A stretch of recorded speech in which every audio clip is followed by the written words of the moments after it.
Hello, and welcome to Shane's Microscope. I'm Shane, and this is my microscope. Let's take a peek. Today's sample comes from Bird Bath S1. It's had rainwater in there for about a week and a half. Since operculariids had shown up in Bird Bath S2, I wanted to see if maybe they made it into this one.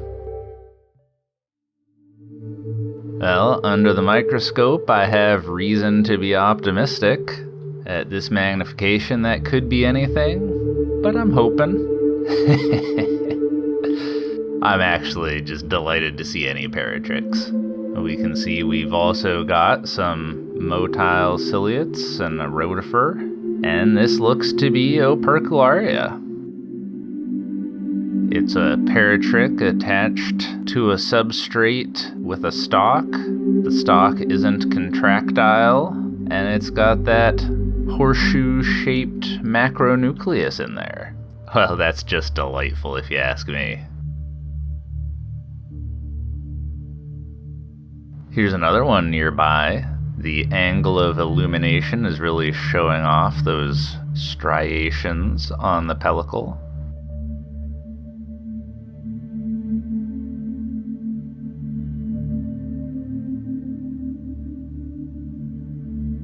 And sometimes that can be enhanced with a little oblique illumination. Got some ciliates crawling around. Looks like this flagellate is eating a diatom. Here's one of those interesting pleurostomatids. They're very small and move a lot, so here's a good still shot.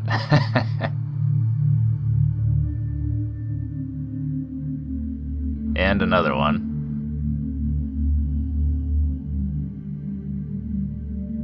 More opercularia. Diatoms as well.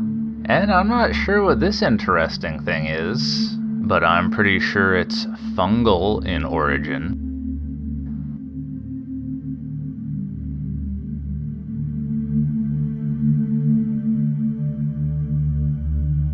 And here's a chilodonellid.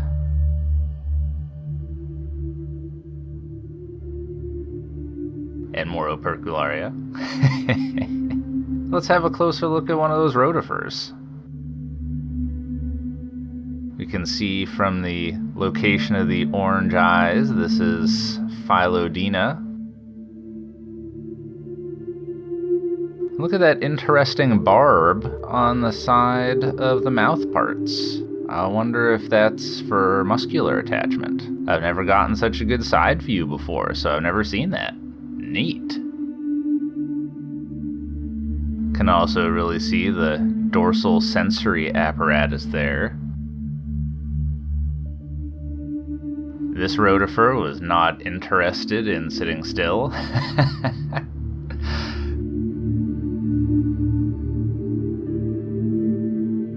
This one here is, though. Maybe we'll have a look at that one. Oh, getting photobombed by the by the one that was moving around. This one seems to like to have its dorsal sensory apparatus more extended while it feeds.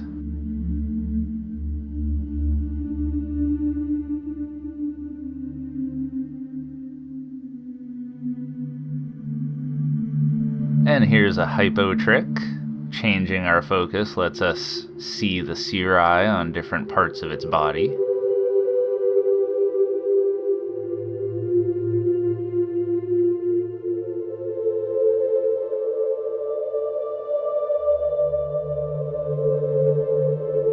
And some filamentous algae. Looks like cyanobacteria, with some other algae sprinkled around in there. Alright, well, I was very excited to see that opercularia are doing fantastic in both S1 and S2 now. And remember that S1 fills and dries with the weather, so we'll just have to see what happens in here. Alright, well, I think we'll leave it there for the day. Thanks for having a look with me. Until next time, keep on peeking.